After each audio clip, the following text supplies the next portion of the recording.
If there's one match from Rafa's story where you think that was a missed opportunity, there was a big chance there have matches, 2 or 3 in Australian Open. No more. We lose the opportunity in Wimbledon against Djokovic in semi-final. 2018. Then we lose the opportunity, more important because that was semi-final. We lose the opportunity in Australian Open. In the Australian Open 2014, 2012 and 2017. Yeah. In 14 because he has an injury against Wawrinka that before he had never lose against him. Then with Djokovic and Federer, he had breakup in the fifth. Yeah.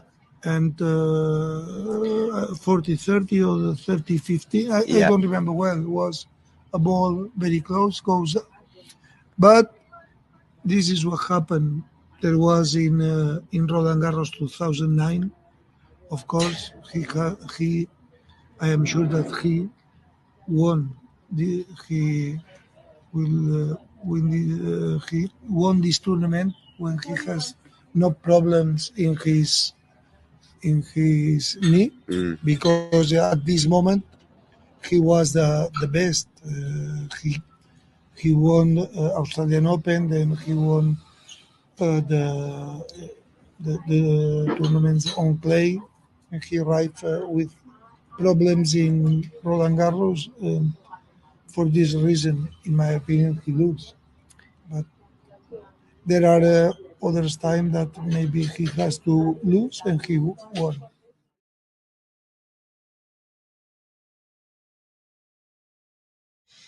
If there's one match from Rafa's story where you think that was a missed opportunity, there was a big chance there have matches, 2 or 3 in Australian Open. No more. We lose the opportunity in Wimbledon against Djokovic in semi-final. 2018. Then we lose the opportunity, more important because that was semi-final. We lose the opportunity in Australian Open. In the Australian Open 2014, 2012 and 2017. Yeah. In 14 because he has an injury against Wawrinka that before he had never lose against him. Then with Djokovic and Federer, he had breakup in the fifth. Yeah. And 40-30 or the 30-50, I don't remember well. It was a ball very close, goes. But this is what happened. There was in Roland Garros 2009. Of course, I am sure that he won. He will win. He won this tournament when he has no problems in his knee, because at this moment he was the best. He won Australian Open, then he won the tournaments on clay, and he arrived with problems in Roland Garros. For this reason, in my opinion, he lose. But there are others time that maybe he has to lose and he won.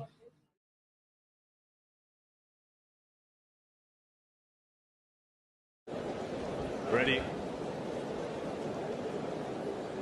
Play. My name is Clara Towson and I'm a friend of the show. Boom. I am Francisca George and I'm a friend of the show. Perfect. Hi, my name is Susan Leemans and I'm a friend of the show.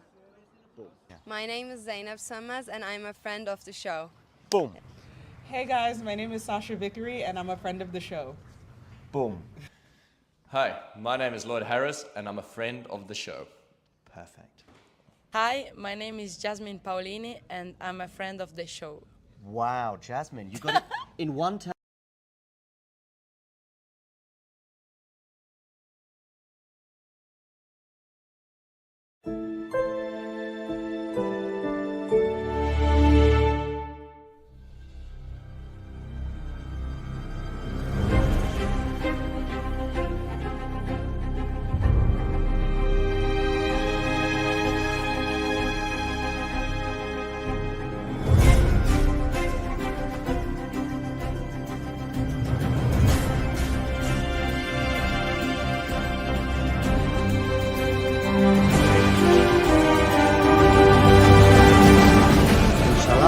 Have on chauffeur. Shisha.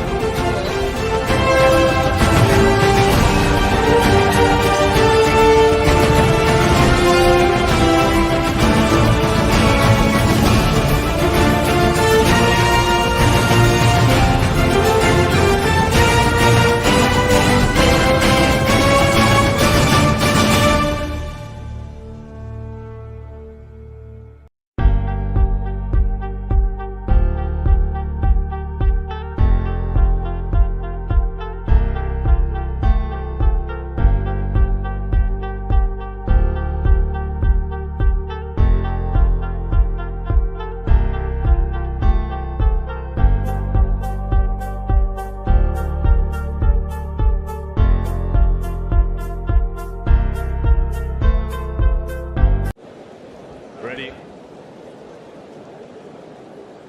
Play.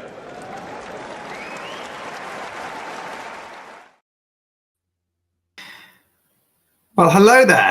Welcome to Talking Tennis. And we are here on, let's face it, a jam-packed finals day. Or 6 finals across the ATP and WTA tours.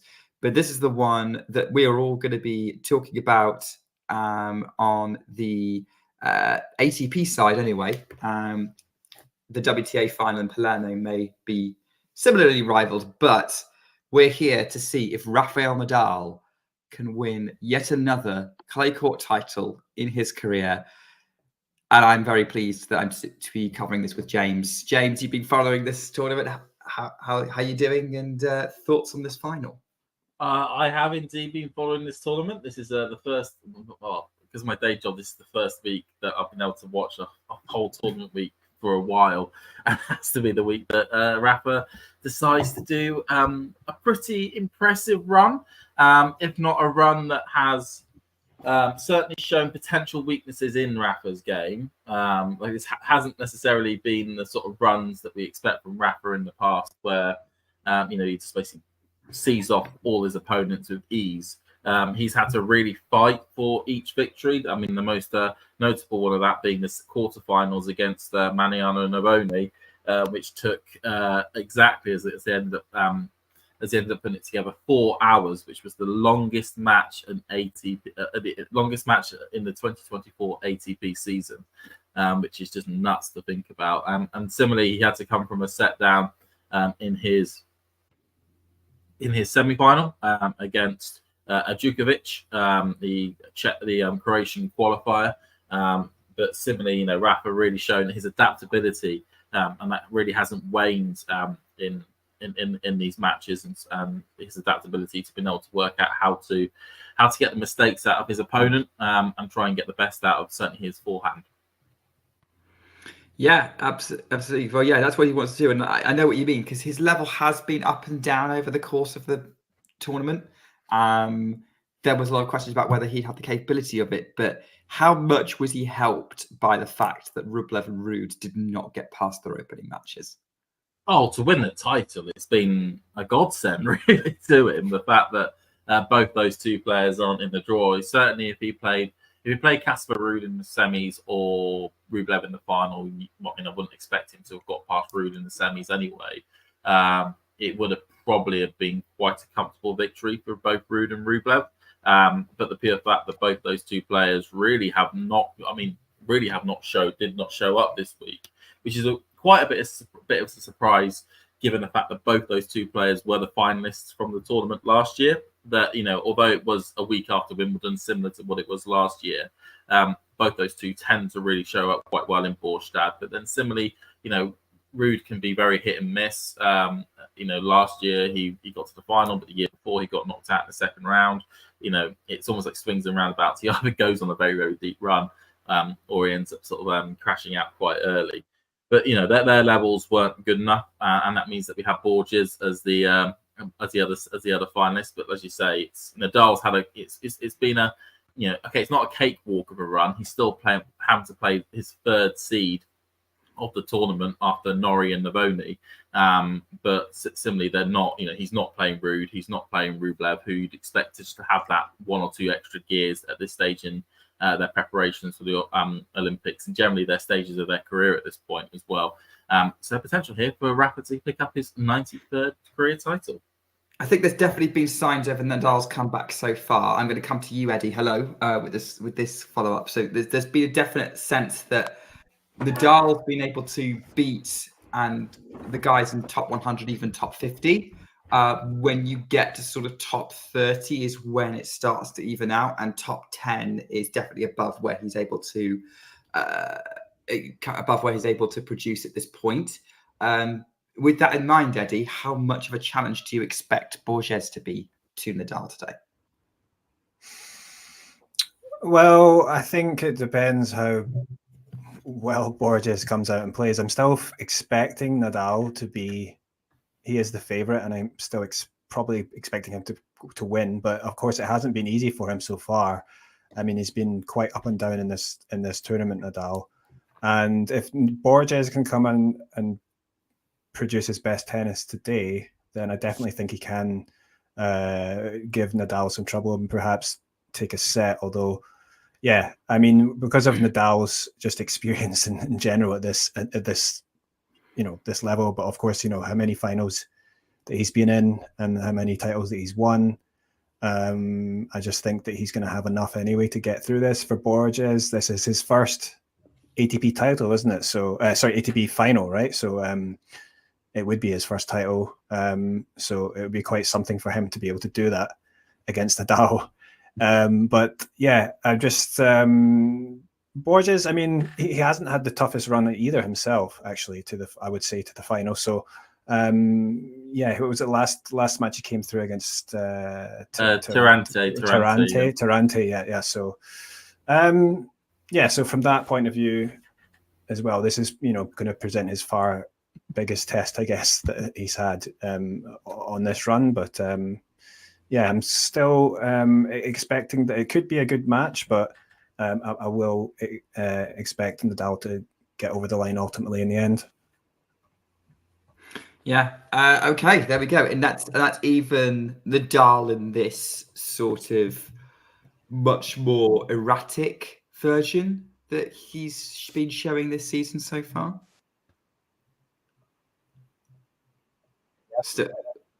You'd still kind of back this version of Nadal. I mean, of course, we have to remember that, you know, this is sort of him.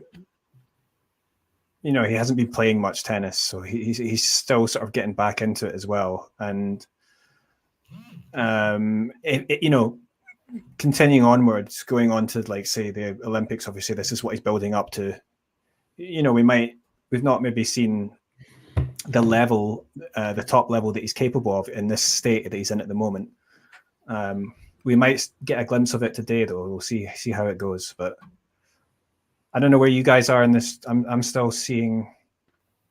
Oh yeah, I've got 15 love. Borges serving to Nadal forehand, then Borges goes up the line, backhand Nadal short, forehand cross court from Borges, backhand Nadal, trading sort of inside out the forehand with Nadal to the cross court front of Borges, and Nadal goes long with the lefty backhand. So there you go. I've just hit 30 love. I'll just hit 30 love as well. So I think me and you, Nick, are on a similar level. Eddie, Okay. where are you at? I am behind you. I'm just on Tennis TV, and it is slow. Right. At least out here in Korea. No, it's one of those things in which one week Tennis TV could be ahead of Sky Sports. The other week Sky Sports could be ahead of Tennis TV. Right. It's because I've got it on Sky Sports at the moment on my iPad, and that's how. Nadal's now 15-30 or 30-15 on Borges' serve. It's a shame because it is a smaller screen. Yeah. No, I'm also in a situation I've kind of... One of the reasons why I didn't say and notice you initially, Eddie, is because I have to have my tablet covering the screen, so I can't actually see you. Okay. As long as you can hear me, then. Yes, I can hear you. I mean, like, if you move me down, swap screens with me and you, then we can definitely... I could definitely see you. I wouldn't need to see myself, but yeah, I'm also having to watch on a smaller screen like James. But we can watch, and that's why we're here. We're in a 30-all point now. They're kind of doing a bunch of moon balls, to be honest. Kind of still, I get the sense that, yeah. What was that? They're still kind of feeling each other out a bit. Yeah, still loads of moon balls here. From both. I will say, I think it's a very smart move for Nadal to actually be receiving, given in the last two games he's basically been broken in his first two service games, so he's started really, really slowly. So for him to receive here at least means that it's a better chance of him being able to at least hold one of his first two service games. And actually get an opportunity to maybe go up an early break, because he's got 30-40 on the Borges serve right away from 30 love, and the yellow-clad Portuguese is currently already in trouble. Eddie, finding that description somewhat amusing. Yeah, no, I was just seeing that moonball rally there, and of course, yeah, Nadal coming out on top of that. So yeah, he gets a break point. However, Borges has saved it with going back behind Nadal with a forehand at the net. Nadal moving very much to cover the inside out, so Borges just hits up the line. Job done there. Keeping aggression up very much so on that one there for Borges. And that seems to be, at least it's what I've seen for the last few matches, is that those players that keep that aggression up against Nadal seem to be getting the points, or seem to be getting the certainly getting the rewards from that. It's when those players start to go a little bit passive, a little bit too defensive, that issues really start to occur for them. Yeah, I think that's a good observation, because the only Nadal matches I've watched this tournament are the Navone match and the Djokovic match. I didn't get to watch the Norrie match. I had to go into work. So from what I've seen, I would agree with that. That sort of when the opponents take their foot off the gas, or maybe they start, they have to play a bit more cautiously because they can't maintain the aggression. That's when Nadal is there and involved. That being said, I think there have also been points in matches up to this point where Nadal himself has also gone off the boil. No, that certainly has been. I mean, the Navone match was the prime example of it. He was a double break up in the third and somehow still got broken twice in a row. I mean, it was alarming actually to see how quickly that. I mean, that match was the 4-hour match. There was going to be dips in concentration, but it was such an alarming dip in concentration and tactics. It does make. I mean, it's. I think he'll may have enough to be able to win the title today, but I think there are some serious questions, and I know there'll be probably Rafa people in the watching this who'll be hoping a lot amongst all hopes that he'll be able to do a massive great Olympic run, it being at Roland Garros and whatnot. But he's just about squeaking through against players ranked around about 30-40 in the world. There are going to be serious questions when he comes up against somebody ranked inside the top 20, because I think they will just, on the current form, put him away. Yeah, interesting little poll there. Sorry, I was just going to say that, yeah, a lot of people are still expecting that Nadal will be able to get a gold medal at the Olympics. Although I'm not particularly hopeful at the moment in his current form, but I still think he could do well. But I mean, let's widen this a little bit, because it's not like we're talking singles gold. I would agree with you. Surely he's got a decent chance of a doubles gold if he's playing with Alcaraz. Yeah, that's. I think he probably does have a good chance, but I would certainly say is on percentages, there is probably a greater probability in the doubles than there would be in the singles to pick up a medal. But you'd have to say that they came up against a proper experienced doubles pairing. I remember some of his points. It's been quite interesting as well watching his doubles match with Ruud in the last, well, at least certainly when it came to their first round match, and also the quarterfinal match that they both played. That it wasn't on the dull serve where the dipsing was seen, and issues started to develop where their opponents were able to get real strong footholds in their service game. And we know from the men's doubles circuit that if it is all about rhythm, it is all about hitting your spots, it's all about keeping up those repetitions. And those strong doubles teams, thinking about the two that we saw in the Wimbledon final of both, Henry Patton and Henry Patton and Heliovara, and also Thompson and Purcell. They come up against one of those lot.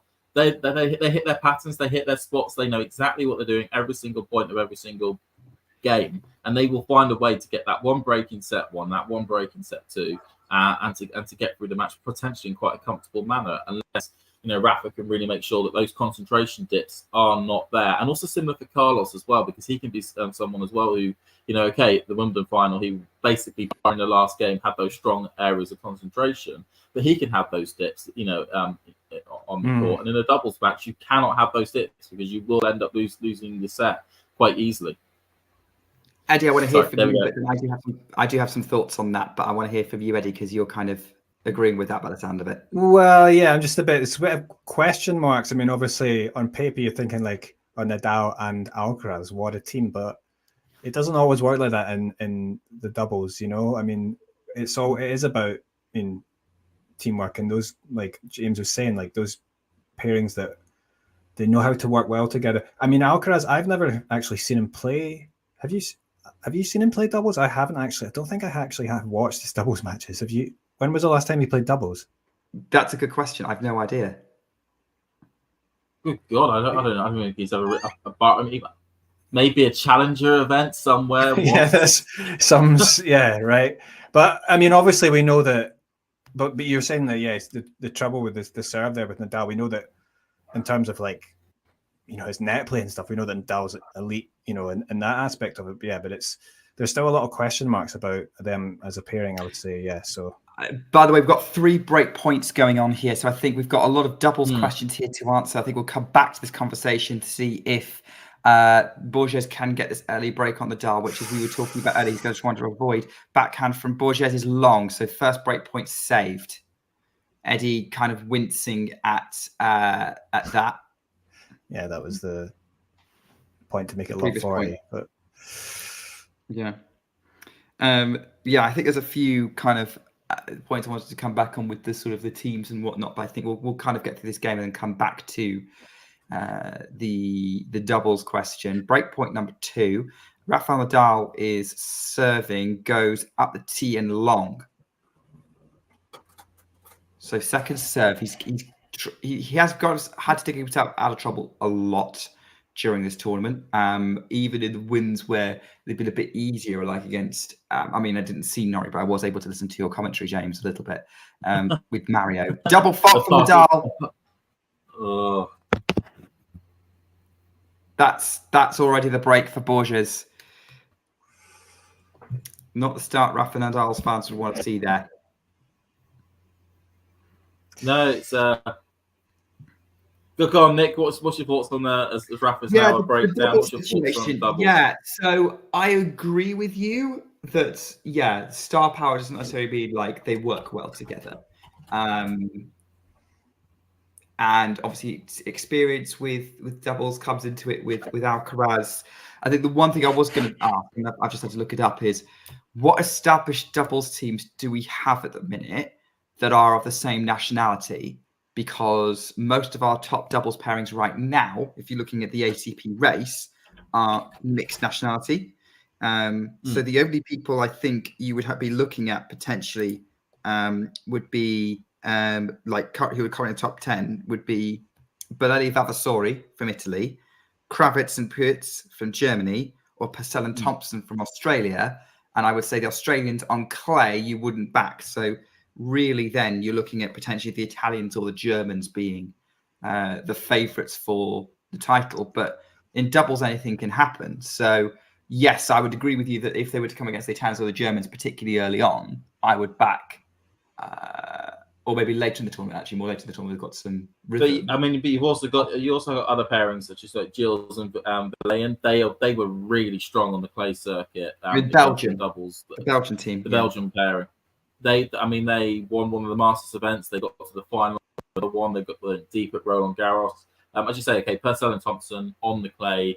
That's probably essentially where you probably get a little bit of a weakness, but their serves are so strong that you'd still expect them to be dangerous. Bolelli and Barasori, they are a brilliant clay court doubles pairing, and I really wouldn't back against them. And you also got Doumbia and Revolt as well, as long as Le Mans and Wivro as a nationality pairing that do incredibly well. And and also you're going to have some pairings that are going to come together that may have been apart for a time. Likes of who's Granola's going to be partnering up with, because he's currently one of the best doubles players in the world from the Spanish side.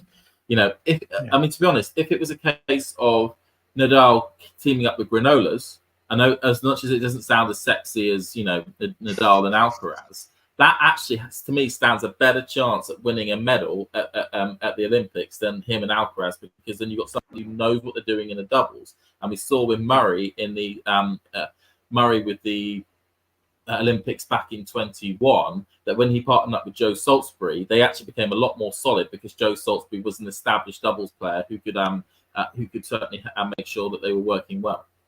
And that's how Nadal won his previous doubles gold in Rio, right? Because he partnered with Marc Lopez, who was also a very well-established Spanish player. So I would agree with you. A Granollers-Nadal lineup would be stronger. By the way, we have break points again for Nadal, who's going to break back. I think we got distracted a bit with this conversation, but I think that was something to be had. But yeah, certainly so far, the Italians, Belgians, and Germans might be the favourite for the men's doubles gold medal at the Olympics. Great serve from Borges, and Nadal returns somehow finds the court. Backhand from Nadal right at Borges. He has to scramble that backhand to Nadal forehand. Great clay court action. Nadal running around to hit forehands in a minute, trying to dominate the court. Great angle from Nadal. Borges somehow defending it.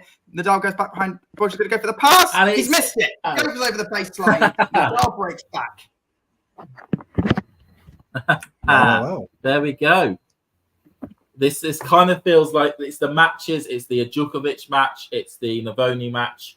All starting to show off again. Nadal just has those slow starts, but once he starts getting his rhythm back up, he becomes competitive and great. I mean, as I said, I think it was a much better move for Nadal to be able to receive in this final from the get-go, just because it means that he's given him that time to be able to work his way back into the first set, and not for the set to pretty much be over by the time that he gets back in it. Yeah, still early on in this match. Just on the Carlos, he has actually played four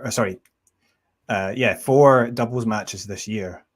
He played with Carreño Busta twice, and he beat Gonzalez and Schwartzman, but then they lost to Fritz and Paul in Indian Wells.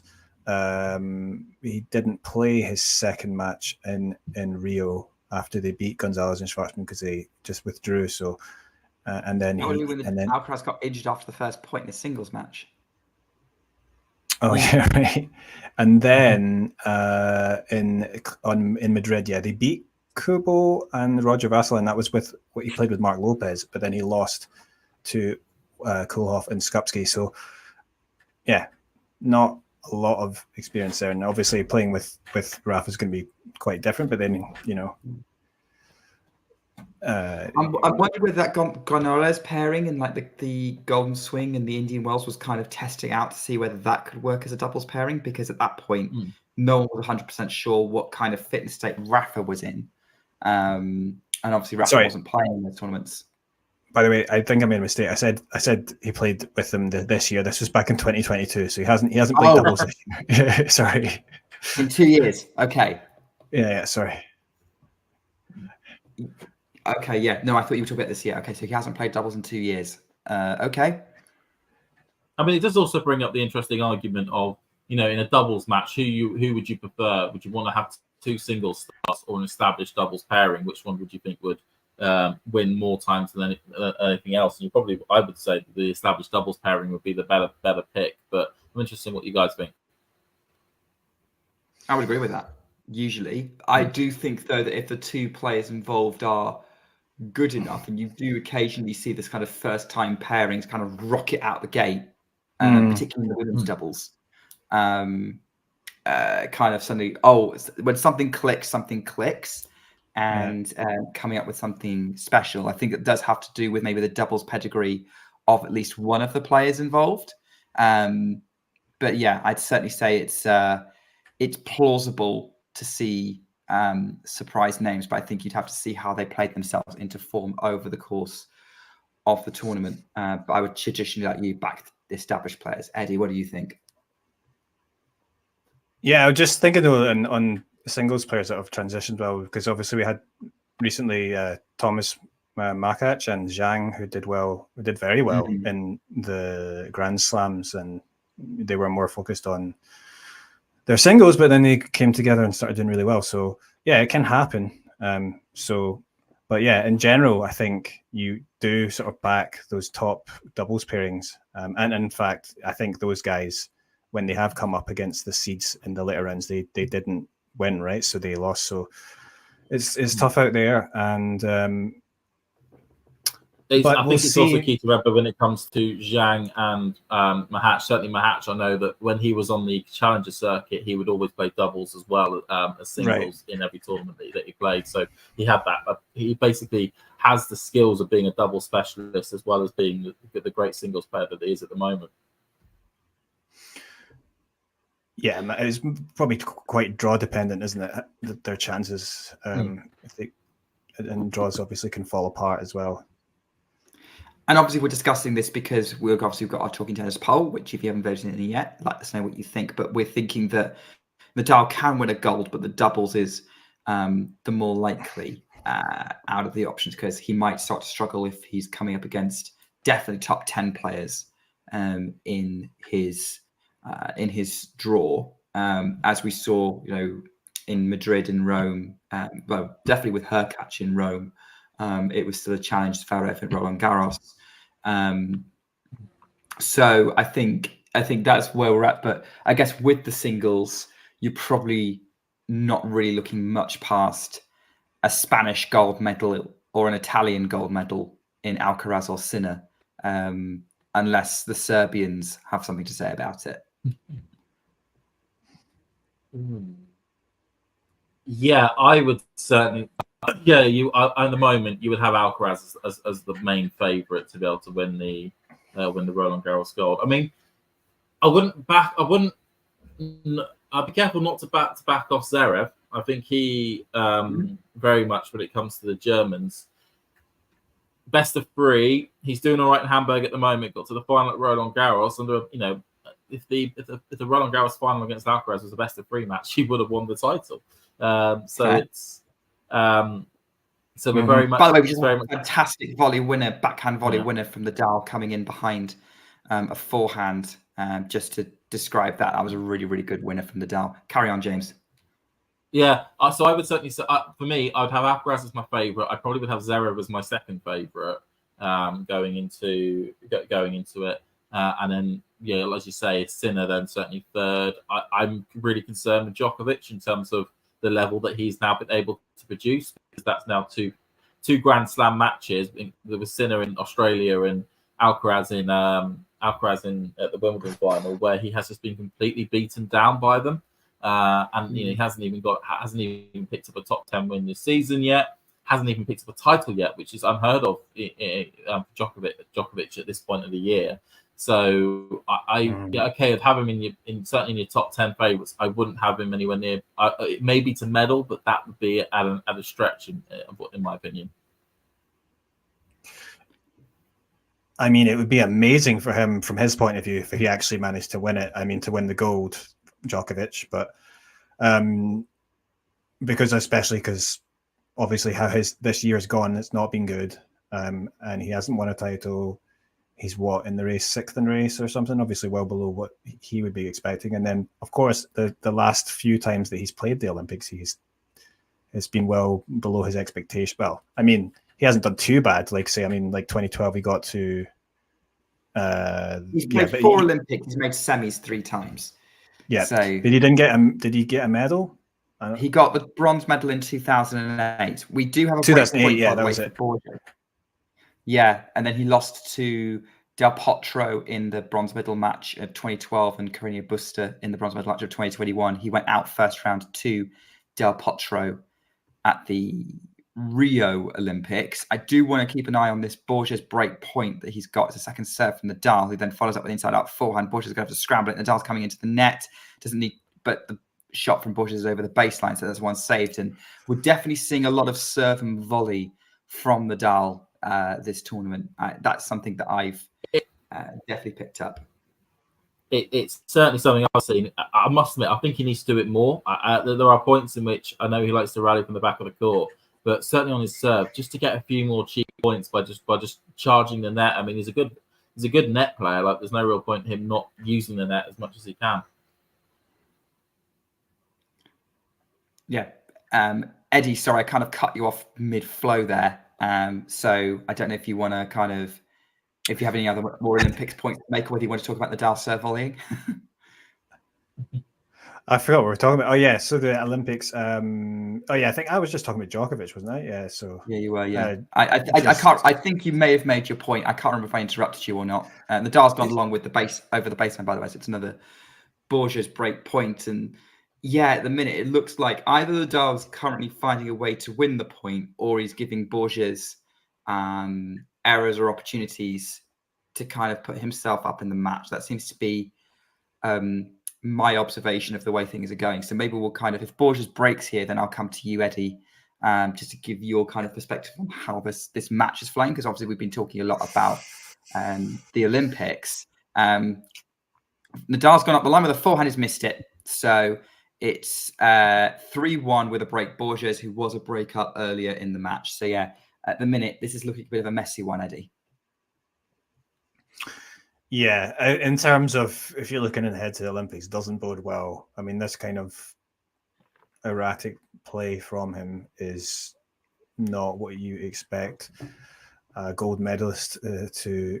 Yeah, I mean, but he's going to have to find an extra gear, isn't he, when he does play the Olympics, even if he gets through this match. Obviously, he's still going to be competitive at this sort of general ATP level, but in the Olympics, everyone's going to be so fired up to do well for their country. And I just, yeah.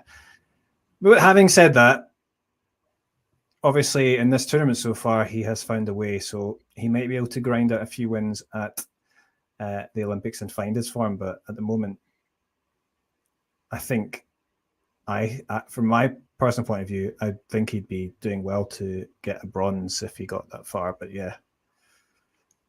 Yeah, I think it'd be outstanding. I think it'd be absolutely outstanding if he got a bronze, just given the field that he's going to come up against. I mean, yeah, like I said, I probably, unfortunately, I've sort of pinned an opinion to the mast, as they say. But I don't see him picking up a singles medal of any colour. I think it'd be tough. I think it would be tough. If he had, if you look at how he did in Rome. Where he did all right. I think he got to the second round and lost to Hurkacz. I think that's a good indicator of what kind of situation he's going to face. Now, he's at Roland Garros on a court that would suit him down to the tee, because he's got space to play with and he's very comfortable there. But then that's going to completely come down to the draw. And if I think about, because I've been thinking about like who the medal favorites would be, and like Alcaraz is the #1 favorite. But let's face it, if we came out of it with Zverev or Sinner or Djokovic or even Ruud or Tsitsipas winning the gold, you wouldn't be surprised. Rune, if he's fit as well. That's already like 7 names that Nadal doesn't want to run into too early. And the odds of that not happening is pretty tough. He's got breakback points again, by the way. And in best case scenario, he'll run into one of those in the 4th round or 3rd round. Sorry. Yeah, because he's going to have to face play draw. Yeah, so it'll be the 3rd round that he'll be running into one of those players. most Yeah, likely. I think he's probably going to want to get that sort of bit of luck with the draw and hopefully play himself into form by just because once you get into those later stages, then it becomes a lot more likely, but that he's able to produce. But then if he gets in the Vonne style match like he had here, I think he's been very fortunate that he's playing top 50-ish or outside top 100 opponents. As Borges slams a forehand into the net to concede the break again, and Nadal has broken back 2-3. So nobody wants to hold serve. This is a strange match. Looking at this is exactly what the last two matches have been. Just constant breaks of serve, but on both sides of the net. And this kind of feeds into my wider point. Let's say Nadal has the running style match, and then has to play against, let's say in the second round, and then he plays a Hurkacz again, or even tougher, a Ruud or a Tsitsipas. That he's not winning that match, most likely. I mean, if it's Ruud, Ruud somehow fanboys too crazy against Nadal and ends up losing, even though he probably shouldn't have. But I know what you mean. In terms of if it comes up again, But for example, the person we just seen win Bastad, Berrettini. If Berrettini played Nadal at Roland Garros, who are you going to go for in a week's time? Berrettini. Actually, Berrettini I'd probably add to my kind of top 8 favourites list right now. He's becoming a bit of a clay court merchant, isn't he? He's now won Rabat, and now he's won Gstaad. So all hail the new Captain Ruud. I love Berrettini because he doesn't win hard. He doesn't like the hard courts when it comes to winning titles. Every single title he's won's either been on grass or clay. It's bizarre, utterly bizarre. Yeah, he's got a pretty good record on all surfaces, you'd have to say, wouldn't he? But it was more. Obviously he had these issues, those physical issues that let him dip. But he's definitely back in a good place at the moment. So, the thing about the Olympics this time is that, and the same it was in Tokyo, is that it's because it is just all best of 3. It changes how you view it as compared to a slam. I think there's certainly makes it more likely that the guys that are further down in the top 10 are able to get a title. You've mentioned some of them, Tsitsipas or whoever, but then. Yeah, because we don't have that best of 5 as well either since 2016. That would have made change things a little bit. Yeah, but well, the best of 5 was only in the final. Yeah, that's right. Yeah, but I still think it's a factor, isn't it? But if Zverev was there, for example, I don't know. Yes, it would be a factor for Zverev. It'd find a way to choke from 2 sets to love up. Oh, great return from Borges to get to love 30. No one's holding serve. How does this... I think, James, you've been watching this all week. Eddie, I know you watch a lot, probably a lot more tennis than I do, or able to watch more tennis than I do, but have this week. But where does the Bastad clay kind of compare to kind of other clay courts that we see? It doesn't seem to necessarily have the altitude quickness that you see at Madrid. We get to love 40 with a missed backhand from Nadal. It's kind of the tram line. But it's definitely it's a surface that maybe you're seeing a little bit more serve and volley happening on than you would expect at, say, a Rome. Where are we kind of seeing this in terms of the slowness, quickness of a clay court? To me, it reminds me a lot of the Barcelona clay in terms of similar sort of altitude, similar sort of bounce height. I think is quite key. I don't think the ball is. The ball's not bouncing super high into the air when it lands on the ground. But similarly, it's not bounce. It's not having a low bounce. It's not having a low bounce either, which you would see in maybe like a Munich type scenario. But certainly, as a conditions, it's something similar to what they're probably going to have in Roland Garros to a degree. But it has probably been helped by the fact that the last few days there has been quite sunny, because the heat and the sun has been a bit of a factor as well, because It's just meant that it has, there's been a little bit more kick in the ball than it has usually. Yeah, I mean, it looks like a smoother clay surface in some ways, but I don't know whether it's just maintained very differently. It doesn't seem as rugged as, say, Barcelona or I get that impression as well, Nick. Yeah, that's kind of interesting. It's also a much more deeper brown color than sort of the orange that you kind of get. So, okay, look, we're not pros. We haven't played on it. So it's hard to kind of say. But, yeah, we've got a backhand from Nadal. He's trying to defend break point again. Borges is going to go back behind Nadal. Backhand, inside out from Borges. Nadal's having to run for a hit. Hooks the forehand up, pushes Borges back. But Nadal's going to moon ball with the backhand now. Borges goes inside out. Nadal's going to scramble that one into play. Short forehand from Borges. Slice from Nadal. Borges goes inside out. Now we've got Nadal going back to the backhand of Borges, trying to keep everyone in thing to kind of the cross sort of right to left, left to right style. Borges again goes backhand cross court. It's difficult with the left to right. Now he's going to drop shot Nadal. That's an excellent drop shot. James approves. Borges reestablishes a break. Wow, that was a fantastic drop shot from Borges there. It was like, sod this. We're not pissing around at we're not napping around at the back of the court. I'm just going to drop shot and get this point done and get this break back.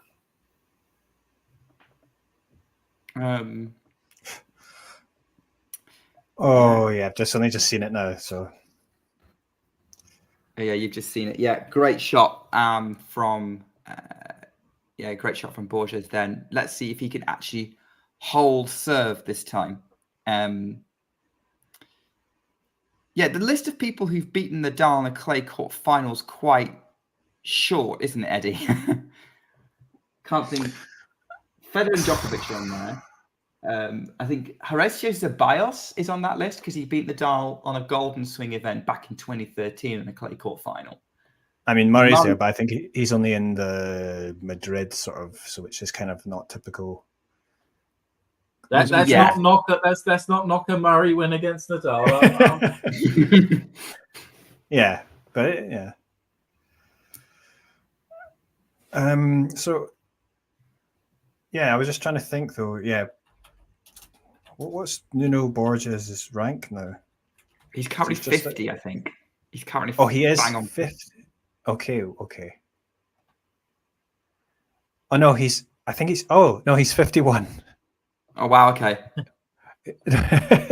I just had to check. Yeah, so because there's that stat, isn't there, that Nadal's only lost to like one player ranked 51 and above on what was it? Yeah, on clay, was it?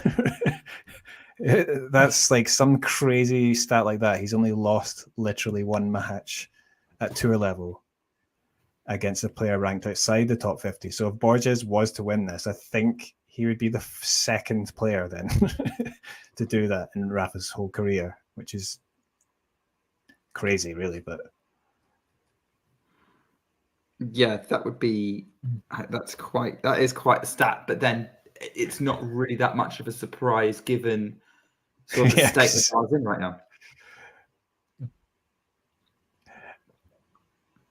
Like you would expect that from someone who's from 38-year-old Nadal. It would be much more of a seismic shock. Yeah. If this 28-year-old Nadal, and we were talking in 2014. Oh yeah, even though I think a lot of us will be saying, well, "Hang on a minute, what is Nadal doing playing Bastad in 2014?" Obviously, did you hear his comment saying he's defending his title from 2005 because he's not played here since he won it in 2005. 19 years ago. I mean, that's one way of looking at it. I saw they had a ceremony last night where they actually gave him the actual trophy they gave him back in 2005. Oh, nice.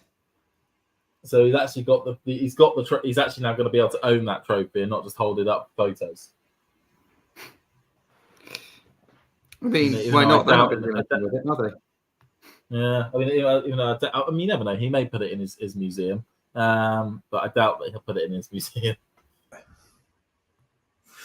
Just looking at Nadal's stats for like clay courts. He really has the ice towel wrapped around his head at the moment. Nadal? Yeah.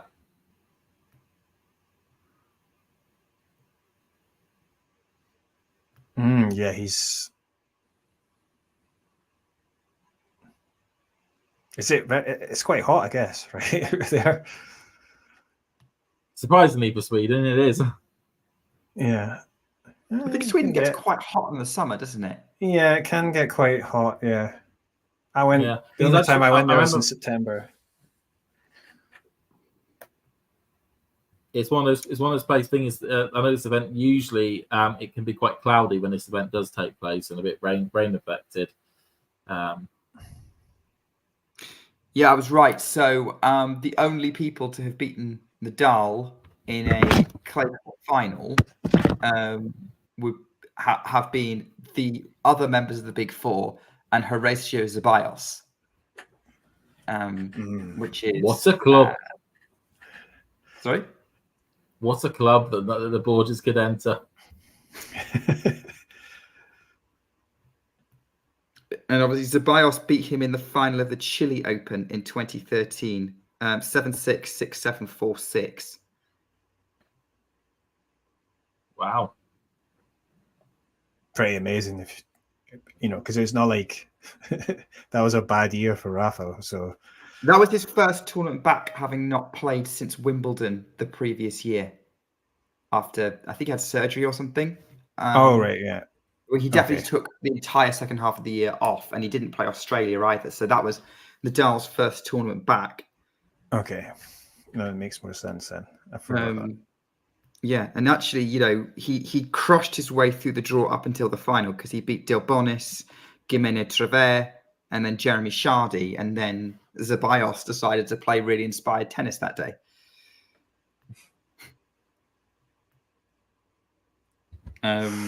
Probably his only claim after being a former world number one in doubles.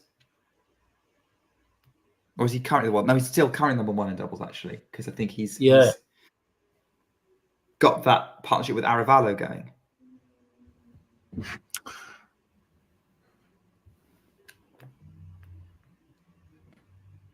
Do you think Rafa can get back here if he holds?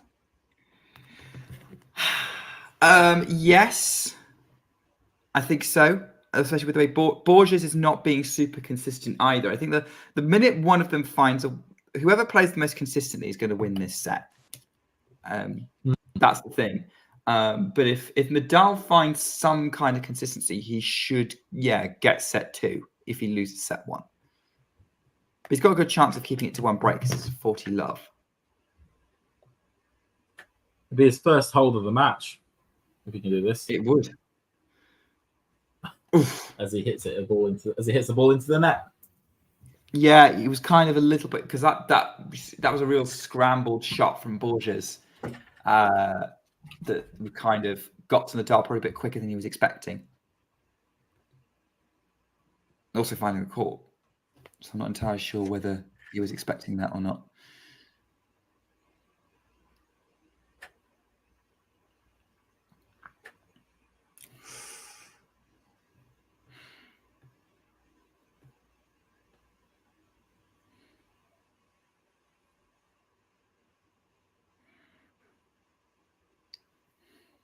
Right.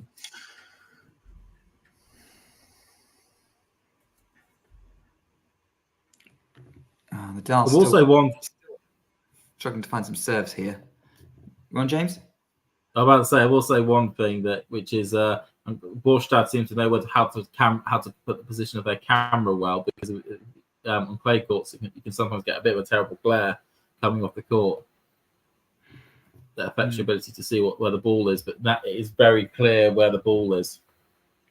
It's another find into the net from Nadal, 40-30. I mean, you've probably had an opportunity to watch, like we've had actually all of us have had opportunities to watch some, so much clay court tennis over this week, because obviously you also had Gstaad and Hamburg. And how are those tournaments comparing? Would you say that Bastad was probably the best possible option for Olympics prep out of the 3, or how's it been to watch?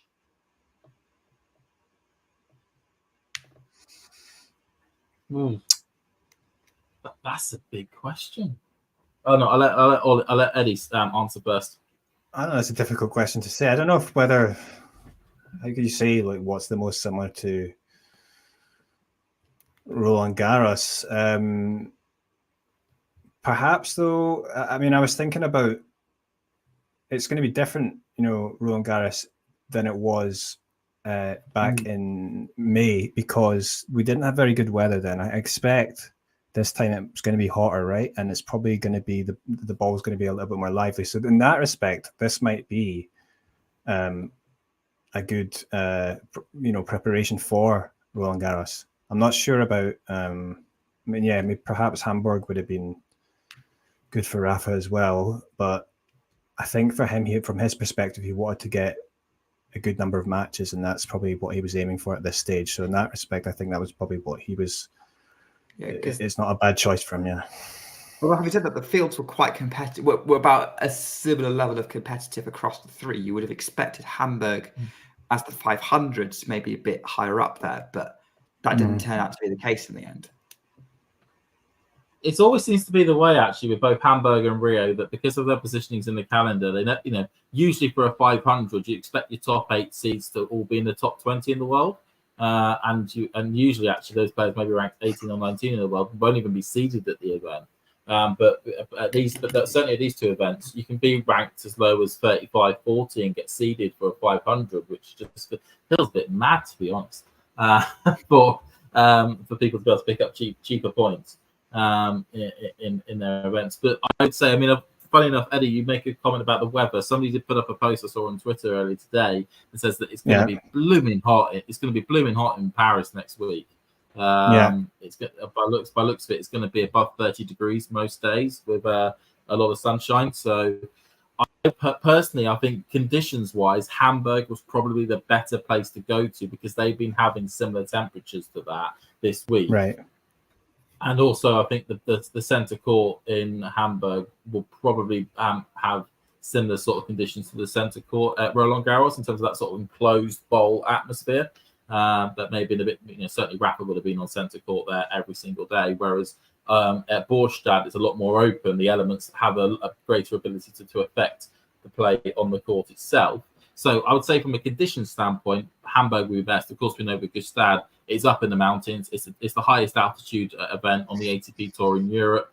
It is. If you're using that for your prep for a Roland Garros, you're going to be sorely mistaken in terms of when you end up going down to sea level and working out that it's not going to be as quick and it's not going to be as lively as it is up in the mountains.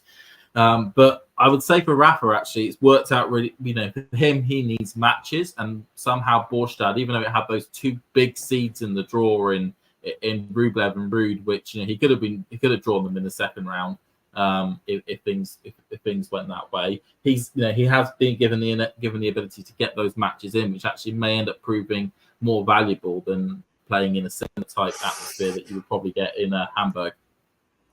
Have you just seen the shank? Nadal, Eddie. Yeah. The framed shot there. Struggling a little bit with the Borges backhand. Sort of.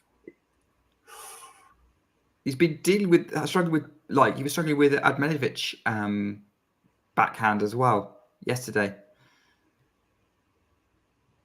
No, hang on. The problem I'm finding with a lot of these shots is he's just not hitting them deep enough. Yeah, that was definitely apparent. That has been. They reminds me a bit. Oh, they are concerningly shallow returns in terms of if any, they're constantly being hit somewhere around the service line, and if you want to be doing well, especially on clay, you cannot be inviting your opponents to be able to walk in as much as they do on your returns. That return from Nadal was so shallow it didn't even cross the net. 40-15. Nuno Borges has 2 set points to take a set lead over Rafael Nadal and try to get himself in this exclusive club of maybe even 5 players to beat him in a clay court final. We're getting into a long rally here. Nadal's gone to the middle of the court. Borges has gone forehand to Nadal. Backhand, which is long. Game Borges. First set Borges. And he is halfway to his first ever ATP title. First ever ATP title. And I mean, to be honest, I can't say I'm that surprised. I know we were kind of talking about Nadal being the favourite, but it was always going to depend on the level he's brought. And no offence to Borges, but this set's been all about Nadal's level, hasn't it, Eddie? Yeah, I mean, it's just not been good enough from the Rafa's perspective, or consistent enough. And Borges, I mean, he wasn't exactly brilliant to start off either, but he eventually found a decent enough level to come over, take this set, and yeah, he has been the better player. We can't take that away from him. So Nadal's going to have to find something in this second set. He's definitely going to have to. I mean, his service stats there are pretty bad there. First serve percentage won 40%, 36% his second serve. That's, it's very poor. But he has made 5 break points, although he's only taken 2 of them. So yeah, I think the thing is, thinking about the stats and sort of why is Nadal not doing much behind the first serve? And we know that Nadal's serve is compromised right now. It's not what it was. But it does seem to also be that he's not stepping in and being that aggressive at the minute. I don't know if you would agree with that, James. I completely agree. I think his serve's terrible at the moment. It's sorry, I know it sounds really quite not to be negative, because I've really enjoyed some of the Nadal fights that we've had this week, but that serve needs to improve, because it is so attackable from an opponent's standpoint, because every single service game is a grind for him to get through. He's not getting any cheap points on his serve, and as you say, the serve and volley, which is something we pointed out maybe midway through this set, he stopped doing, or he doesn't do it enough. And I think he would probably have to look at that as an area of his game in which he could go, right, I need to get as many free points as I possibly can on my serve, because I cannot be going into these epics every single service game. But something like approaching the net more is going to have to be something he's going to have to look at if he can't find those speeds, if he can't find those directions on his serve that we were so used to Nadal to be able to do. And that's just to win this match, because I can't imagine that's going to be a massively sustainable strategy if he did want to extend his career beyond the next 12 months. Don't know if either of you want to comment on that one. I mean, as James mentioned before, he's also going to have to find more depth in his strokes. I mean, it's just, if I remember back to the period when Nadal sort of had a bit of a dip in like 2015, 2016. This was also an issue where he just wasn't getting enough depth on his, especially on the forehand. It was landing like halfway, like on the service line, service box. And then it's like, I don't know if that's just like he obviously slowed down a little bit in his older age, and then lack of matches as well. But then just the timing maybe as well, that's just a little bit off. He's got to find, I don't know what he's got to do, but he's got to find something here. By the way, I've noticed we've got about 20 odd people joining us on YouTube, so you're all very welcome. Thanks for joining. If you do want to sort of throw your views in on what's going on in this match, your thoughts on Nadal's kind of prospects career-wise, on Borges' performance as well, if you're Portuguese, we want to hear from you as well. Get in the comments, give us a live chat, throw some questions. You can kind of set the direction of the show as much as we do. So yeah, we'd love to hear from you during this match as well. So second set is underway now at 15-all. Nadal needs to get into the habit of holding serve here. But yeah, we were talking a little bit about, I think this is going to be a very Nadal-centric stream, to be honest. And like I made that comment around, we've been talking a bit about how Nadal's playing at the minute and everything else. I mean, there's now some questions about whether he's actually going to retire at the end of the year or whether he's going to keep trying to drag it out. I would honestly say if Andy Murray's struggled to do, I think he's producing a similar sort of level to what Andy Murray has been producing over the last couple of years and sort of getting himself into very similar matches. And I'm not saying Andy Murray was a failure anyway, because he got the most out of his body and the tennis that he could do that he could, and he gave us some amazing moments.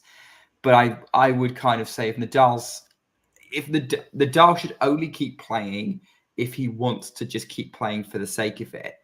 And I don't know whether that's something that he should do. I'm very pessimistic that he can regain the kind of level that he had produced in the past. And then that raises the question of whether it's worth it.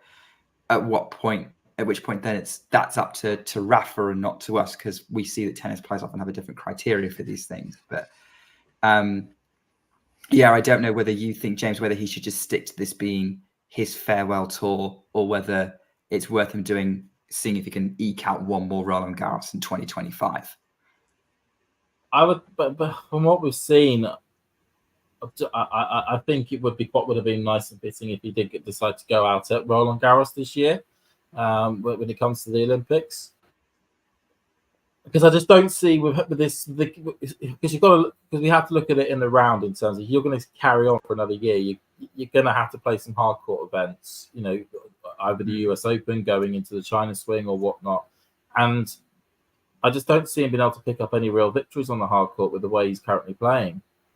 And I don't know if he'll end up feeling so despondent by what he's doing and whatnot. But but he could certainly, if he wanted to, given he's Rafael Nadal, given the titles he's won, given who he is, if he wanted to sit out the rest of the season from the US Open and only come back for the Golden Swing or whatnot, and only play on clay, he could do that for another year.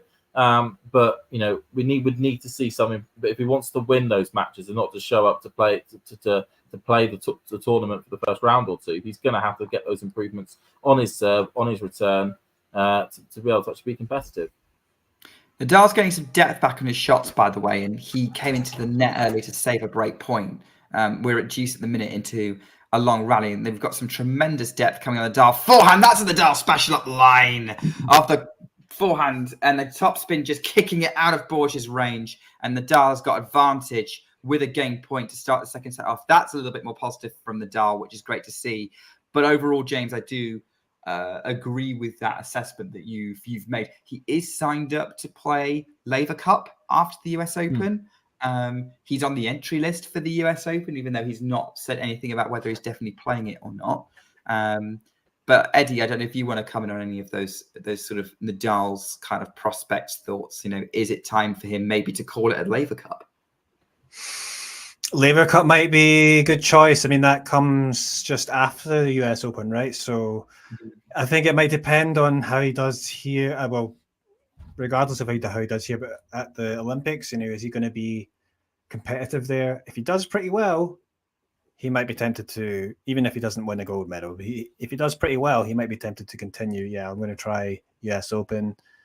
And then, probably depending on how well he does there. I mean, I'd imagine he'd want to play US Open if he feels physically capable, even if the Olympics doesn't go well, just because it'd be the last one for him probably. Or, but then, depending on how that goes, then maybe he might want to finish up at Laver Cup. But bullet forehand inside out from Borges to save the game point. By the way, that was probably his best shot of the match, to be honest. It was certainly his most memorable shot from the Portuguese, but he just put that forehand into the net.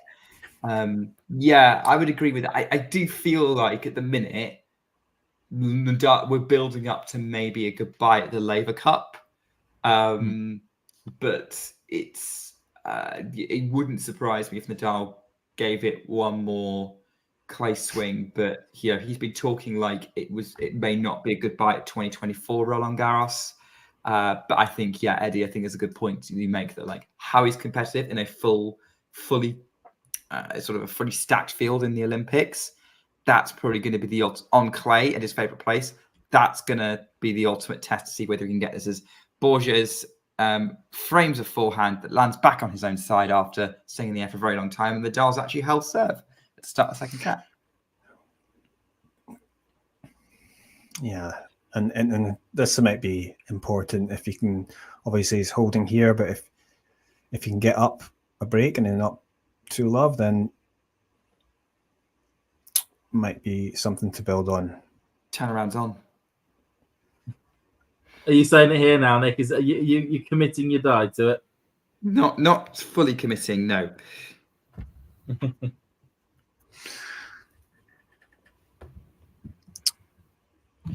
Be nice if Nadal does play the US Open, because I actually will be there this year. So wow.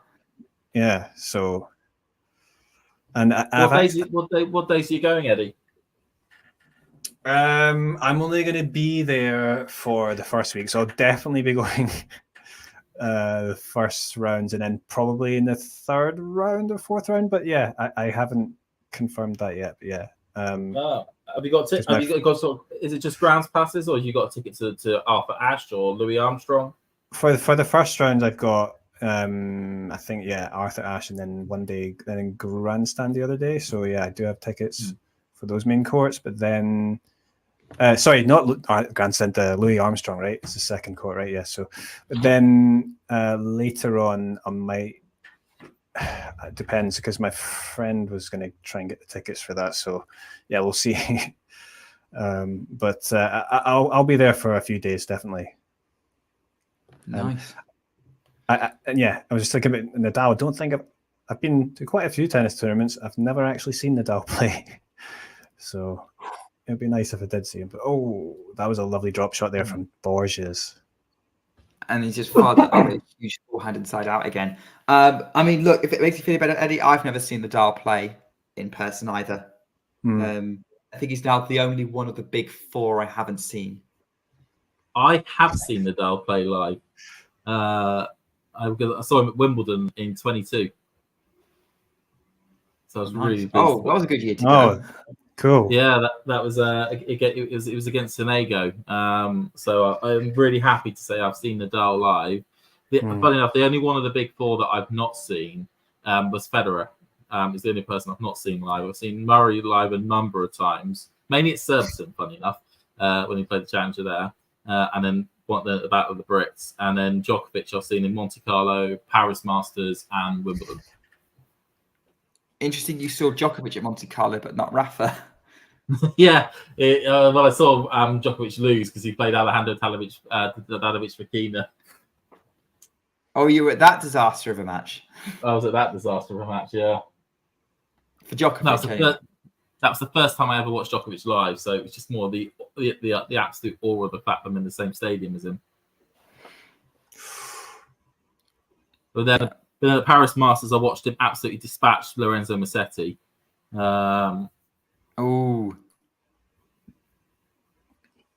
Sorry, I've just seen Nadal push a backhand at the net long to give Borges the game.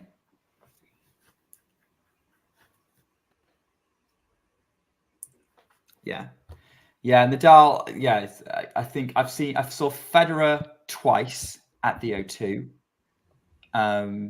When obviously we had the tour finals there, and that was actually back in Federer's pomp, like early 2010s. Actually, maybe not his pomp, but like, yeah, that would have been the 2000s. And then seen Djokovic twice on centre court, and I've seen Murray for the first time, and probably only time this year, again on centre. Yeah, despite being from Scotland, I've never been lucky enough to actually see Murray live, and then yeah, it's a bit of a shame. Well, I'm not going to have the chance now, I'm afraid. So, but I did see Federer and I did see Djokovic, so it was nice to be able to see Federer before he finished. But where did you catch Federer? I saw Federer at the Shanghai Masters, and I saw him play. The cool match that I saw was him playing Medvedev, and it was a 3-setter. Oh, but he won that match. But it was sort of when Medvedev was starting to sort of become good, right? You know, reach a new level, and yeah, it was pretty. That would have been 2018 then, right? Yeah, wasn't that the final? No. It was like it was only like round of 16 or something like that. I can't remember exactly, but and then yeah, I think Federer and Medvedev ever played a final against each other in any. Federer played against Chorich, I think, in the semi-finals. Nick, you sent me a challenge here. Yeah, 27. Federer won Shanghai in 2017, and he beat Nadal in the final. Or he beat he beat Nadal. I think he beat Nadal in the final. It was the final or the semi-final, and then Djokovic won 2018. Djokovic won 2018. Yeah, that's and then Medvedev won 19. The closest they've ever played in to a final was a semi-final in Basel in 2018. There we go. That was Federer and Medvedev. Another double fault for Nadal, 30-15. Here we go. So yeah, let us know in the chat. How many of the big four have you guys seen live in person? Who have you managed to catch at any point in their career? And at some point, are we going to have to start ticking Alcaraz and Sinner off the list as like, oh, I managed to see them? I've seen Alcaraz in Queens last year. I've not seen Sinner yet. I've not seen either. I saw Sinner at the 2020 Australian Open when he was just an up-and-comer, and he was like, I think he lost his straight sets to like Martin Fucsovics in like the first round or something like that. It just, yeah. Oh, was that when he was still like a scrawny kid with very little on him? Yeah, he wasn't anything then. It was just AO 2020. Yeah. So. Yeah, that was before that French Open run in the quarters. That's when he got on the radar because he nearly got a set off Nadal.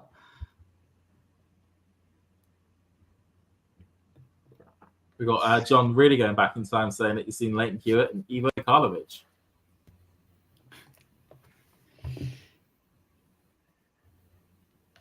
That's is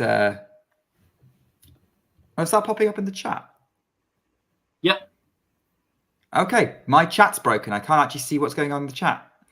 You're definitely on comments and not private chat, are you? I'm definitely on comments, yeah. Oh, cool.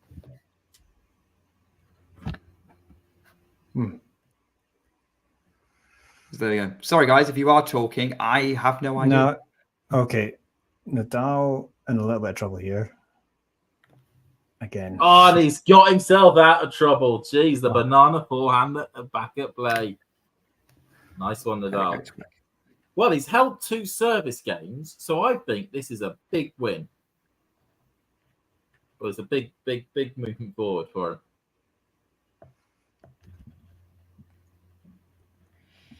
I'm now seeing all these comments. I'm so sorry, everyone. My live chat's been broken, and I have not been I haven't been ignoring you. I genuinely had no idea I was doing anything.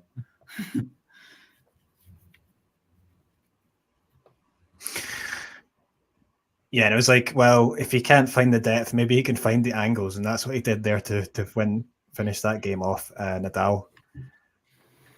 That was pretty nice. Yeah. I've also got, I raged saying Federer's last match. Arthur he's asking who he thinks is winning this match. I mean, to be honest, if Nadal doesn't get any better, I'm going to say Borges. Uno for Nuno. Yeah, it's hard to say, isn't it? Because, like, overall, Borges has been the better player, but you know that Nadal probably can, reach a new level, but it's just whether he's able to find it today. And so we sort of half expect him to do it, but it might not happen. Yeah. Yeah, it's kind of one of those things, that's in there. He could turn this around. That's what he's known for, and he's done pretty well to hold. But Ashley's asking, do we think Nadal looks tired? I mean, they all look tired. They're professional athletes. I don't think he looks tired. I just think it's just the consistency on a lot of the balls just not really there at the moment. Yeah, I mean, what's the... Oh, actually... I mean, he doesn't look as shot as Halis did earlier on today. It is actually really hot there. It's 29 degrees Celsius, so that's... Is it? Yeah, well, that's what it says. Just had a quick look. Yeah, something like that. So that's hot. I do think that probably helps Borges for his game, and that's, I mean, the hot weather probably helps with how he's done. I mean, it has been pretty good weather. Oh, lovely overhead from Nadal. That was 50. A boomer. He's happy with that one. Yeah, because you would say that, like, really Borges comes alive on fast clay, right? Although he did do pretty well in Australia this year, didn't he, Eddie? Yeah, he's done his success on hard courts as well. Yeah, but I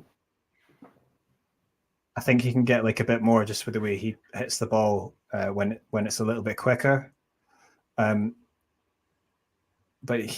okay, so he's got a little bit of work to do now, though. Yeah, I love Borges. Yeah, well, it's 15 all. Oh, is it 15? Okay. Yeah, sorry, we're a point ahead. So I think you've just seen, him losing the opening point.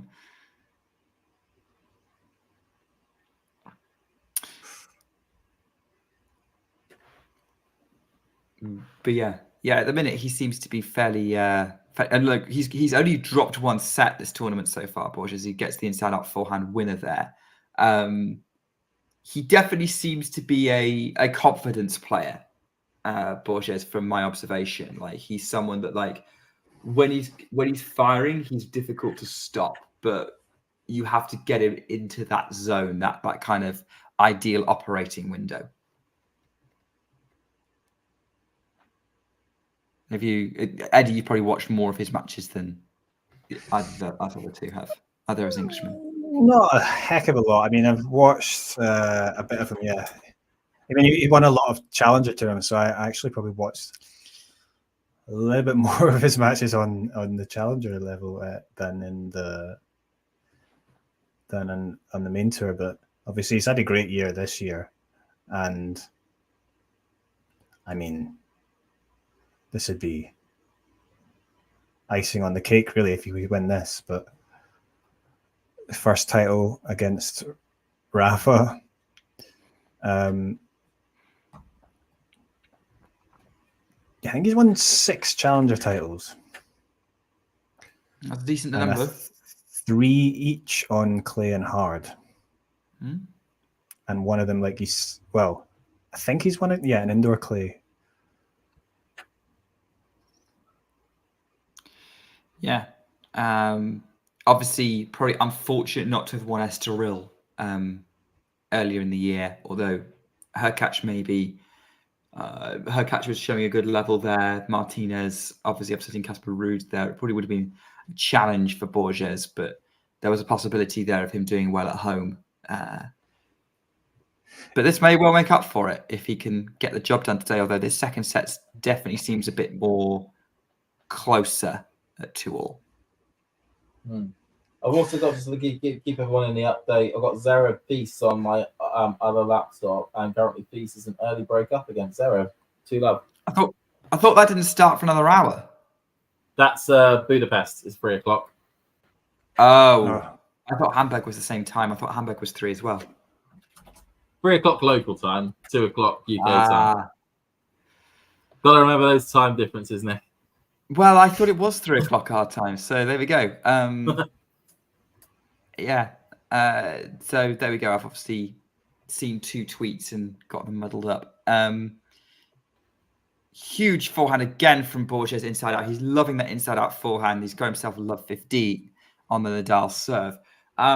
Yeah, we've mentioned the Matteo title in Bastad, and Ashley's mentioning it in the chat, but I'm going to guess that Eddie, you probably weren't awake for that, and but no. James, you definitely were. I was. I usually I'm doing other things on a Sunday morning, so I didn't catch it. But yeah, seems to be a bit of a beatdown from Berrettini this morning. It was. I mean, I luckily watched. I did watch it this morning. Maybe because I've become a bit of a Matteo Berrettini fan this year for some reason. I really enjoy watching him play and watching him win. Don't know how, but now I am. But no, it was it's certainly for the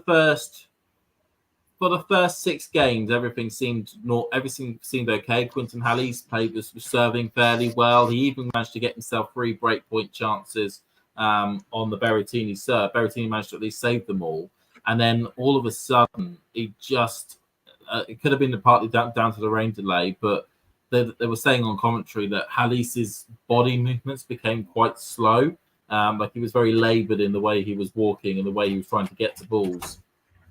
And then it was just apparent that Berrettini smelt blood, and there was a half an hour rain delay at the end of the first set. But from the point in which Berrettini was 40-love down on his serve at 3-2, he then won the next 9 games in a row.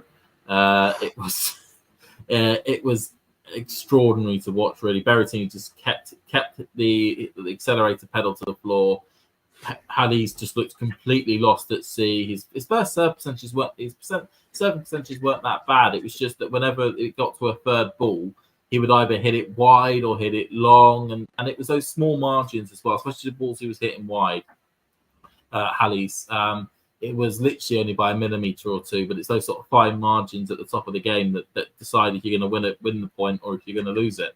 But no, Berrettini this week has been phenomenal. He's got through FAA. He got through the defending champion Kachin in the second round. He beat Tsitsipas in the previous round as well. So he's had a really tough week to be able to go pick up that title. To say that the field kind of fell apart a bit before the tournament started, he got given the rough end of the stick of the players to play, and the players he needs to beat to be able to get to that title. So just a fantastic week for Berrettini. I know that he's going on to Kitzbühel next week, so he's got and you certainly will have him as one of the favourites to potentially maybe pick up that title as well. Drop shot Borges, excellent. That was almost a drop shot return winner, 30-40. Nadal is rocking right now. Yeah. Yeah, sorry to interrupt, James, but that was, I think we're at big moments here because this could be the moment that Borges takes control of the match. You can't really definitively say that against someone with the caliber and the history that comes with Rafael Nadal. But if you're just watching this match, you do feel like that's going to be the way it goes. But there's an unreturned serve to the backhand from Borges, and break point is saved.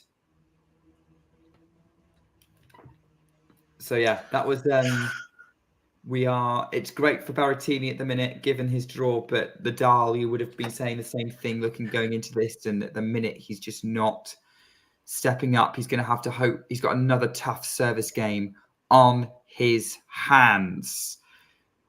Goes up the tee, misses it. Go on, Eddie. We're going to say something there? Yeah, I feel like I'm impressed with, obviously Borges is just keeping up his level. And I think for Nadal, if he does go down a break here, it's going to be very difficult to get back. And I think Nadal, I was feeling if he was going to get back into this match, he would be the one maybe needing an earlier sort of break just to sort of get him a bit of momentum. But yeah. I mean, at the minute, as Nadal's gone long with a backhand, he's the one making the errors. He's kind of not doing that. And whereas I think Borges, we'll have to see how this break point turns out. But before we kind of go into this answer, it's a great first serve from Nadal. It's gone up the line. Borges gets to it. Backhand drop shot from Nadal. Oh, he didn't make it over the net. Oversliced it, and it's too much of a chop. And Borges breaks for 3-2 in the second. But yeah, Borges to me, after he settled, and started finding some confidence on his forehand in particular, he's just not letting up. Nadal's been winning his most recent matches on kind of based on attrition, based on kind of riding the waves. But after the break fest that was the first part of this match, Borges isn't really giving him much, is he, Eddie? No, it's been very impressive. Like you said, his forehand has come into play a lot more. He's been getting right behind that, especially inside out. And then, that drop shot as well has been very effective. So he has, it hasn't dipped. Whereas, for Rafa, it's it's been more of the same, really, in terms of that. It's just not been consistent enough, and it's hard to see him coming back now based on what we've seen so far. Yeah, it's based on what we've seen so far. I think our only hope is just knowing that what kind of tennis that Rafael Nadal is capable of producing. It just depends on whether he's capable of producing it on this day. I don't know if you want to add to anything that sort of Eddie has been saying there, James. No, I agree. I think Eddie's touched on it a lot there. That I don't see. I would certainly see Borges being able to sort of maybe serve it out from here, but he is playing against Rafa, and that may play a factor in his mind when it comes to the latter stages of this set. If he still is able to be a break up and get to maybe 4-3, 5-4, how's that going to have an effect on him? But Borges is playing a better tennis at the moment. Do we have more confidence in Nuno Borges serving this out than we would Casper Ruud in this situation? Oh, yes. Probably a bit harsh on Casper there. Yeah, I mean, you never know what. I mean, I've been impressed. Yeah, Borges has looked pretty stable, hasn't he, in this match? And of course, you never know exactly. He could get nervous when he's serving it out, but it's maybe only natural too. But hey, look, if Carlos Alcaraz can get nervous serving out what was a comfortable Wimbledon final, then anyone can get nervous serving out any match. Carlos just did that to keep us on our toes. That was just. Well, what he realised, Carlos, is that he looked at the clock on the big wall. I was like, shoot, this is just over 2 hours. This is meant to be the Wimbledon final. How come I can't be ending it that quickly? I've got to give the people some kind of entertainment, some sort of jeopardy. Right now, yeah, but Borges. Go on, Eddie. Well, it was strange because you kind of almost. It was going almost too smoothly up until that point. Really, it was really just too smoothly for her. And then, of course, he did throw in that bad game, and they're sort of like, okay, we are going to get that little dip. But yeah, of course, he closed it out in the end. Which, of course, could happen to anyone. Can have a dip in a service game. It's just most dramatic when it's the last one. Could have been the last one of the match. Borges, though, does not seem to be showing any signs of nerves because he just put away that overhead for 40-15, and he's just won 3 really positive points and looking to really put the hammer down here.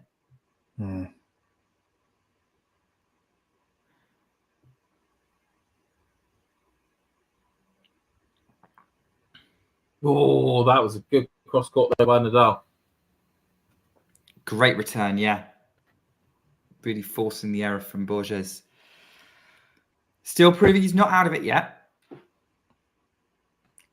Is Borges playing the Olympics? I think he should be, right? I'd say he should be.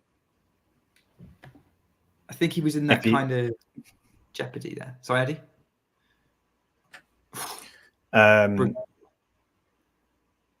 Yeah, if he wants to play it, then I think he would have. Yeah, he should be in the list, right? So I think he was definitely around. Yeah, he would have been in the top 50 when the qualification cutoff happened around RG. So yeah, he's fine. So yeah, he'll make it as kind of representing Portugal. Yeah, another brutal forehand put away by Borges for 4-2. Pressure back on Nadal to try and stop the Portuguese player from running away with this.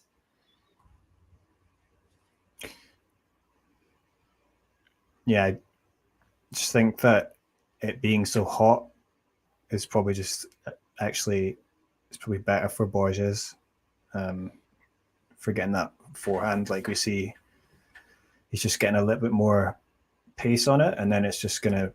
I think it's going to be harder. If it was heavy conditions, it maybe have given Nadal a little bit more of a chance to defend a little bit better, but. Big backhand up the line from Borges has forced an error from Nadal on that point. So Borges trying to move for a double break here. I mean, I'm just trying to think who else had the capability of really kind of bludgeoning the Nadal like that on a clay court. Very few. I mean, obviously this is not the Nadal of old. But maybe when he and Djokovic would have these super physical battles in the kind of 10, 15 years ago, you're looking at that kind of thing maybe, but it's certainly very rare for Nadal to be kind of overwhelmed like that. As he's done that happen again, love 30. I mean, on clay, it's just pretty much no one except the big players. I mean, Mainly Djokovic. Djokovic. Yeah. Sometimes Federer, but Federer only really got him in Hamburg or Madrid.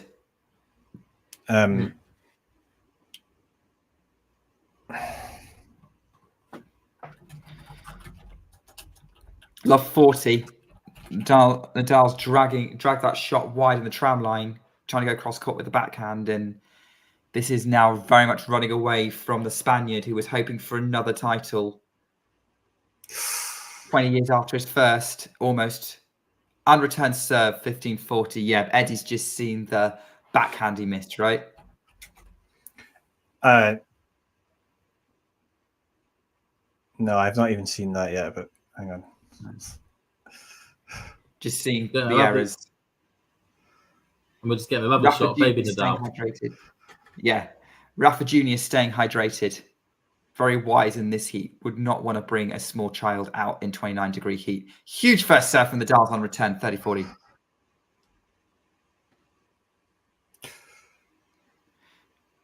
At what point do we start screenshotting things and saying Rafael Nadal won this match at 6-3, 4-2, love 40?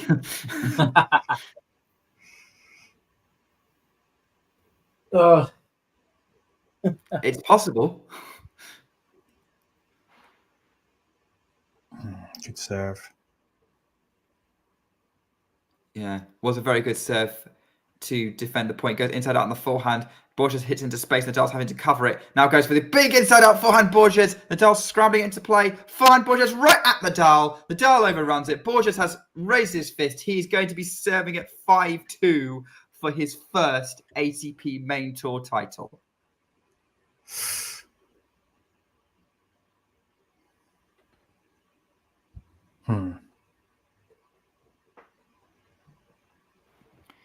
Well done. Rightio. I guess that lull that we have now is like, okay, it looks like the end maybe 9.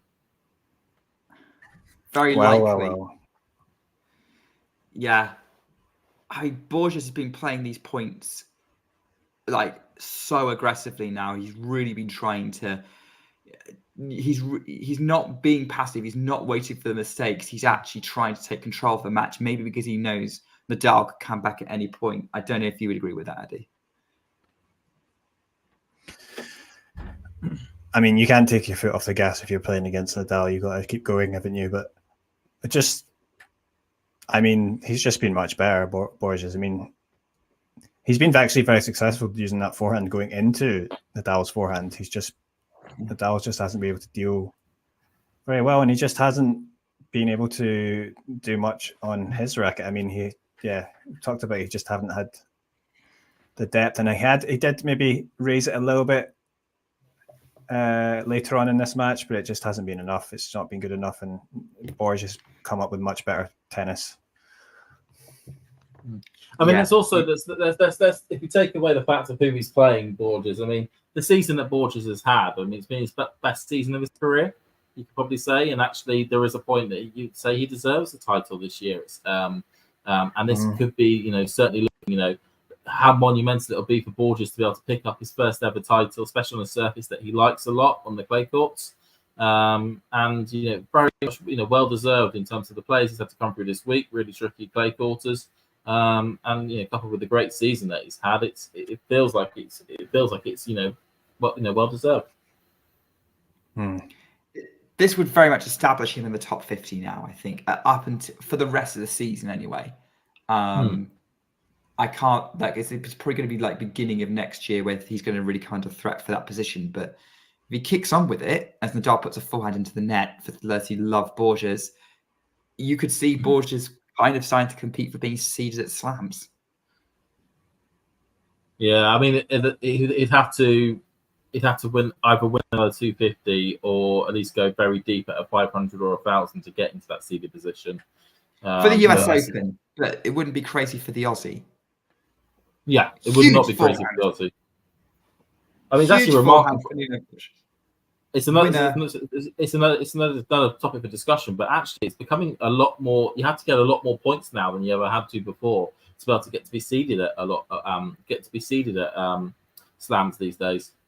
Stat is pretty high now, and the stats is pretty high from Nuno Borges as he aces Nadal and falls to his knees in celebration. We actually didn't see the shot. The camera stayed on Borges rather than following the ball, but we just saw that moment of the serve did not come back, and Nuno Borges is the 2024 Swedish Open champion. He is he will be holding a trophy on the ATP Tour and join that club of players who've achieved that.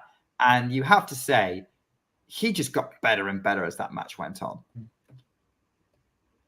Completely. And I will say as well, Nick, as a favourite little segment I kind of introduced on my own accord, it's a proper trophy he's going to be picking up as well. Proper bit of silverware, not a glass vase, an actual proper bit of metal, silvery sort of cup shape. He's actually holding a metal cup. He's actually going to be holding a metal cup, a proper trophy. Yeah, he's very emotional, isn't he? I mean, he should be. He's only the second Portuguese player to win an ATP title. Oh, that's Yao Souza's the other one, isn't it? Yeah. And then Yao won it in Estoril, didn't he? Yao Souza, yeah. Yeah. Wow. And what a way to win your first title, right? He probably would never have dreamed that his first title would be beating Rafael Nadal in the final. No, of course, they wouldn't have dreamed of that, but obviously it's a declined version of Nadal, and it's perhaps disappointing. He's not going to say that to anyone. He's not going to be saying that. He's going to be, for the rest of his life, he's going to tell people, yeah, I beat Nadal. It's only when they look at other people. And Nadal that still got to the final, so he deserved to be in the final, and was, but from his point of view, Nadal's point of view, he's just going to have to look at it positive that he's got like a bunch of matches under his belt, and he's going to take that into Paris and hopefully start off a bit better. Yeah, he's definitely not going to be rusty. We'll give him that. We'll have to see how his body holds up. That's always going to be a big question with Rafa. But I think he probably would have wanted a little bit of a confidence boost that he was going to be winning. That he was going to come in and going, okay, I won Bastad. This could be feeling good. I think it's going to be a net positive rather than a definite positive, if that makes any sense for him. Yeah, I mean, he did talk seriously before about how it was just, he was thinking about whether he can actually play tennis and not be injured, right? And not so yeah. If he's actually got through and feeling physically okay, then that's a win for him at this stage. See, we've got Borges currently doing his interview with the ATP. I guess, yeah, we've talked. I suppose it's difficult to talk more about what's going on with Nadal because we kind of spent the entire stream doing that, like his level to the match and his prospects for the Olympics. It's kind of where we came out with. So it's hard to add anything in terms of Nadal's prospects.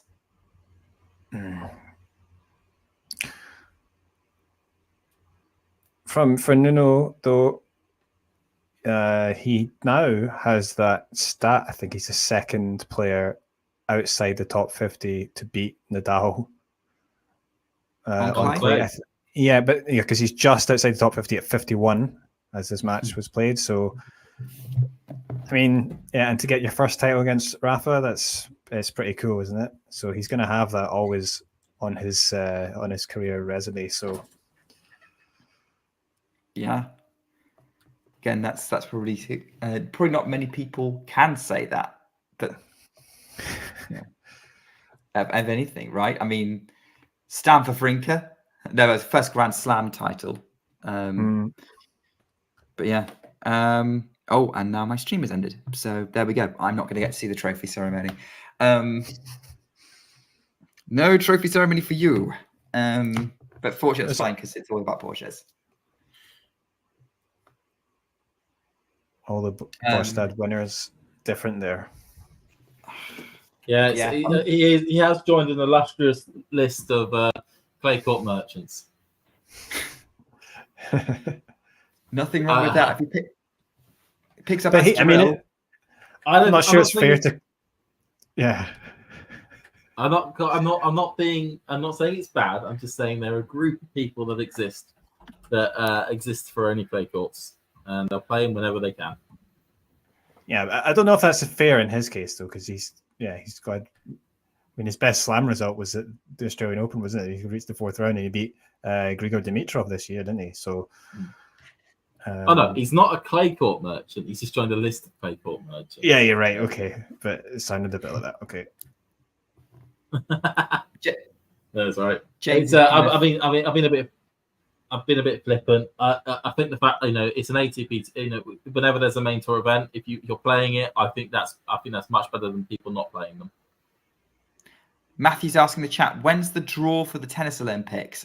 I think it's probably happening next week. I don't know the exact date or anything like that. Good question. The first round takes place on Saturday, or starts on Saturday. So it certainly will be either Thursday or Friday at the latest. Most likely. We know obviously the seeds are going to be confirmed on Monday because they're going to be using Monday's rankings for it. Yeah, so it's a 16. It's a 32 thing. So it's 16 seeds. Is that correct, Nick? 64 player draw. 64 player draw. So 16 seeds will be then, won't it? I think it is 16. I don't. So that means as it currently stands, and it will be. So Holger Rune does make the cut as the last seeded player for the event at 16. Unless if he plays, I don't know what his injury situation is like because he pulled out of Hamburg. Well, he's gone to UMAG and he's been practicing in UMAG and he is getting a scan in UMAG. So we'll see on that one. Bit of a shame for him because obviously, I don't think it's ideal timing for him just where he is and his physical situation, his form, and I mean, definitely not. Another year, maybe he'd be looking at a serious title contender, but I mean, there's a real sort of crisis of confidence with Holger Rune. I know that's basically a big topic for another stream, most likely. But yeah, he's just not. He's not at the moment. He's only showing that at a level of a player ranked somewhere between 20 and 30 in the world. And at the moment, I'm not seeing anything from him which is showing me otherwise. Yeah, it's about a year and a half since he won that Masters title in Paris, which was anything but an easy run, right? That was a lot of good players when he broke through then. I mean, we were hoping when we saw that was going to be the start of a third fantastic youngster that was going to be coming through the field. But at the moment, the way things are going, it's going to go up there with Jack Sock and Karen Khachanov in terms of surprise Masters wins in Paris. But there is still many years left available for him. But we need to start seeing improvements in Holger's game soonish, certainly in the next year or so, for us to think that wasn't just a Jack Sock type event that took place, but is actually a level from somebody who is going to be a major factor at the top of the game. Well, I guess that's a discussion that's probably going to get had on ATP Weekly tomorrow with Damien and Mario. If you are new to the channel, that we have a weekly show covering the ATP tennis, and we'll be wrapping up obviously all the stories from more analysis from here, probably not as in depth because there's so many tournaments to cover with Bastad, Borges, Nadal. They'll probably be talking about Berrettini and Elise, which we talked about earlier. They'll probably be covering the outcome of the Zverev-Fils match, which, James, what's the situation there? 4-1 Fils, and Fils has another break point on the Zverev serve. Oh, big moments there for Feast, who, and like you can see, we've got audio from his press conference from his post semi-final yesterday, which John got, where he talked about having to really be persuaded to play this tournament.